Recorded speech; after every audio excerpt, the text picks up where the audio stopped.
ذالک عیسیٰ ابن مریم، یہ عیسیٰ ابن مریم ہیں، مریم علیہ السلام کے بیٹے عیسیٰ، یہ جو ان کی گفتگو گزری ہے۔ قول الحق، بالکل سچی بات ہے، حق بات ہے جو انہوں نے کہی ہے۔ الذی فیہ یمترون، اور یہ وہ بات ہے کہ جس میں یہ لوگ اختلاف کرتے ہیں، آپس میں جھگڑتے ہیں۔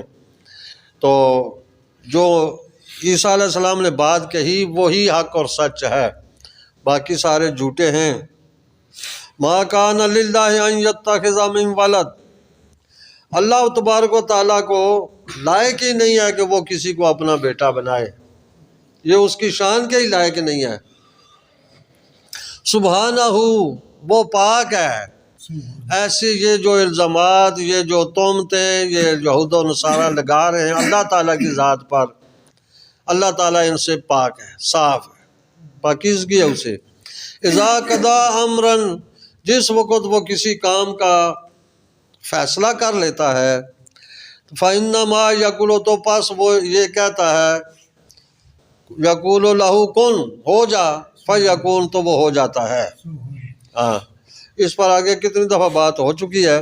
تو یعنی اولاد کی، بیٹوں کی بندے کو اس وقت ضرورت ہوتی ہے جس وقت وہ اس کو کسی کی مدد کی ضرورت ہو، کہ یار بڑھاپے میں جس وقت کام کاج کے قابل نہیں رہوں گا، میرا مددگار ہوگا، میری دیکھ بھال کرے گا، میرے گھر کے کام کاج میں میری مدد کرے گا، ہاتھ بٹائے گا، وغیرہ وغیرہ ضرورتیں ہوتی ہیں۔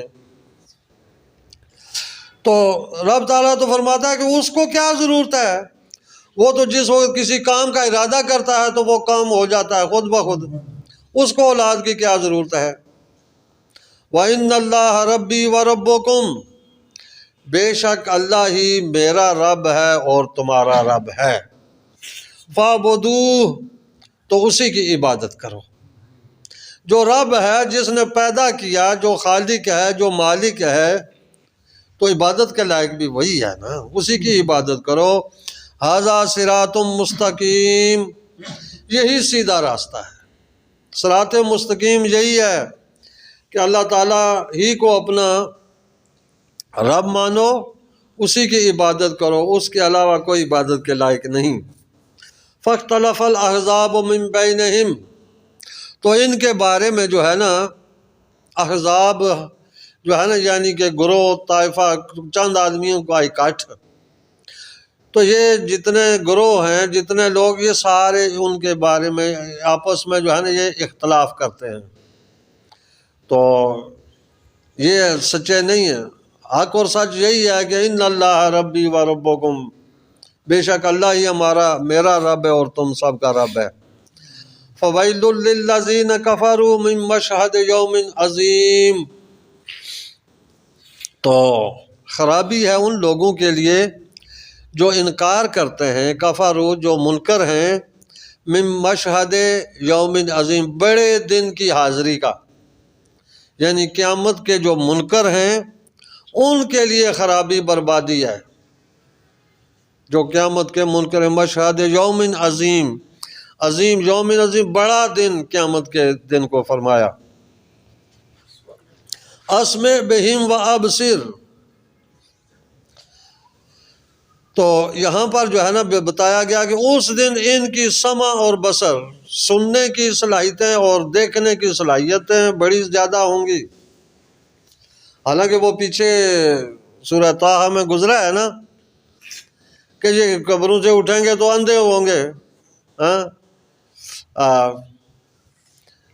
تو کہیں گے الہ العالمین، ہمیں تو نے اندھا کیوں کیا، ہم تو دنیا میں ہمیں نظر آتا تھا، ٹھیک ٹھاک نظر تھی۔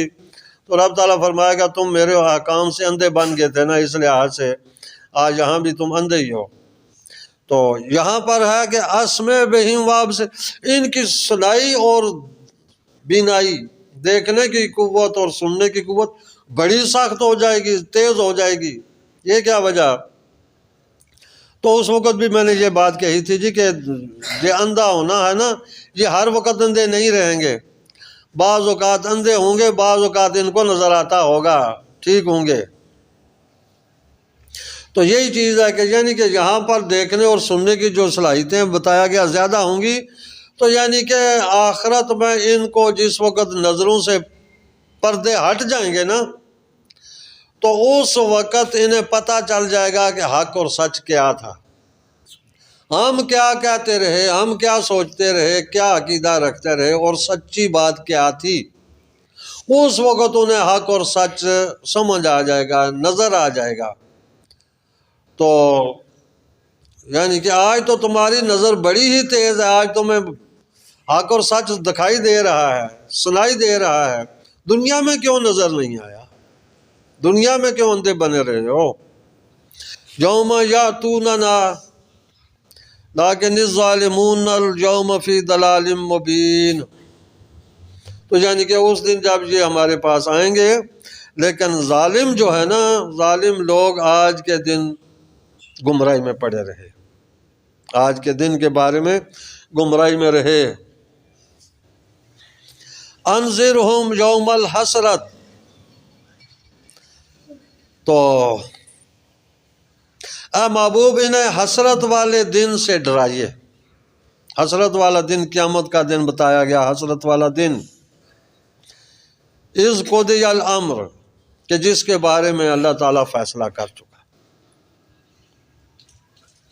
وَهُمْ فِي غَفْلَةٍ، اور جس کے بارے میں یہ غفلت میں پڑے ہوئے ہیں، غفلت کا شکار ہیں۔ وَهُمْ لَا يُؤْمِنُونَ، اور اس پر ایمان نہیں رکھتے۔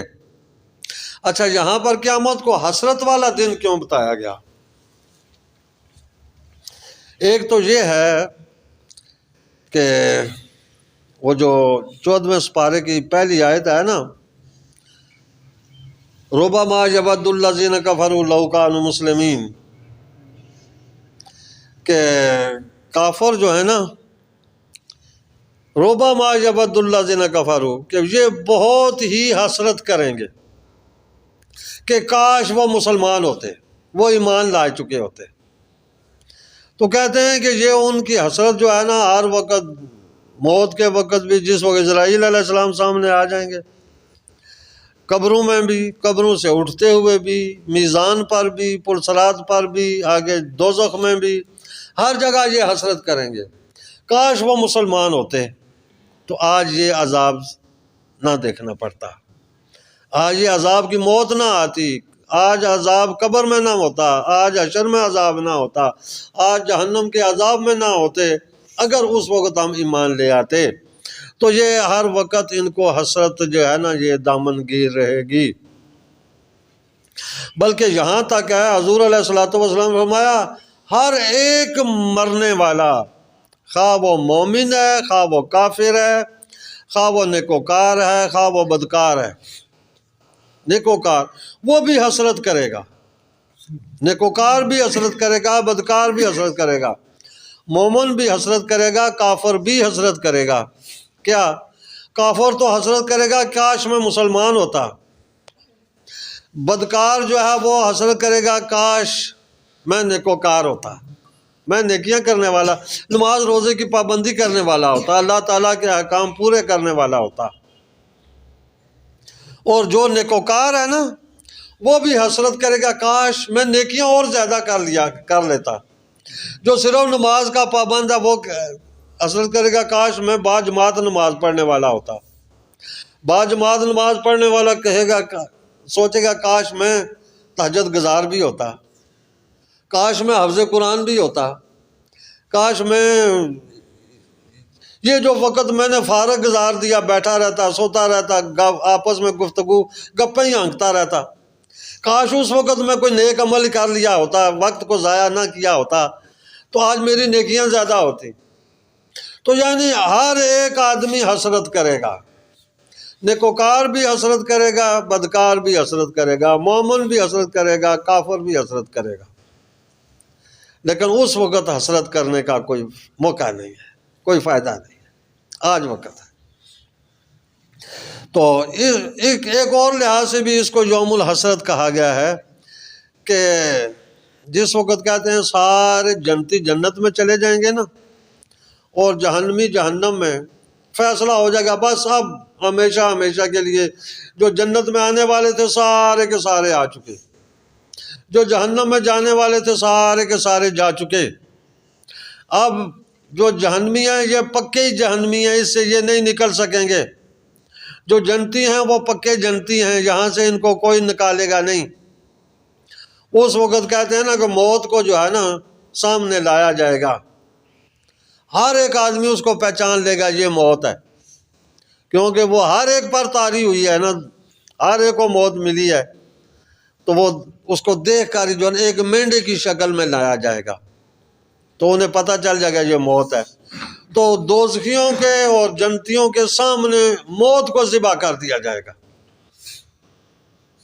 تو اس وقت کہا جائے گا جی کہ جنتیوں تم بھی خوش رہو، سدا بہار تم جنت میں، اب موت تم پر نہیں آئے گی، موت آج خود مر گئی ہے، ہمیشہ ہمیشہ ان نعمتوں میں رہو۔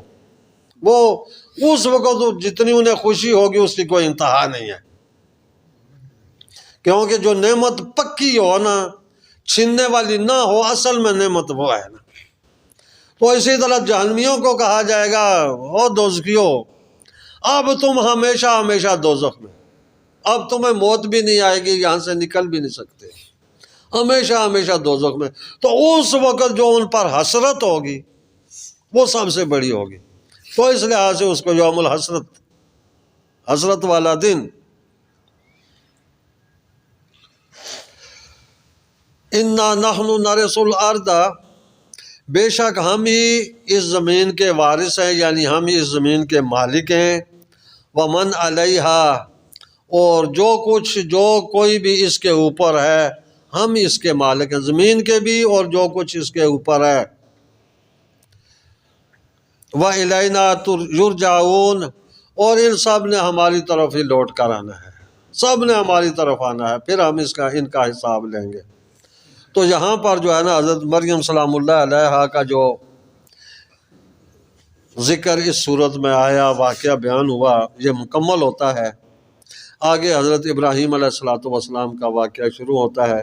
یہ بھی جو ہے نا اسی طرح خرق عادات میں سے ہے کہ جس طرح عیسیٰ علیہ السلام کی پیدائش ایک معجزہ ہے عیسیٰ علیہ السلام کا، حضرت یحییٰ علیہ السلام کی پیدائش، تو اسی طریقے سے آگے حضرت اسحاق علیہ السلام کی بات آ رہی ہے، وہ بھی ایک معجزہ ہی ہے۔ تو یہ خرق عادات، اس قسم کی چیزیں رب تعالیٰ نے اس